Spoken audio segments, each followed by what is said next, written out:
Oh, are you? Oh, she's just dreaming, aren't you? She's just dreaming.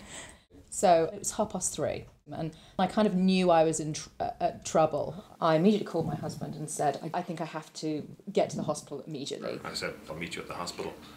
And I kept calling her as I was trying to as I came out of the tunnel for once, actually, it was fine, moved through it okay. Then I got stuck in just trying to get through 42nd Street, trying to get past Times Square. I walked out the door, didn't manage to collect anything. My wonderful, wonderful doorman walked me to the corner of the street, and we're on 68th and 3rd, and I was trying to help.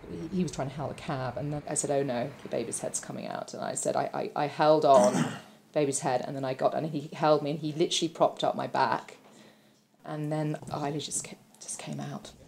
I was on my lunch break, and I was running to get coffee for a couple of my coworkers, and saw a commotion. Someone literally, clothes started coming on top of me. I put my sweater and my flannel over her chest where the baby was, and then covered Polly up because I wouldn't want to be exposed in front of everybody in New York City. And she said, keep my coat. She said, I just need to take my wallet out, because I was trying to give everybody back their stuff, not even realising that it really wasn't salvageable.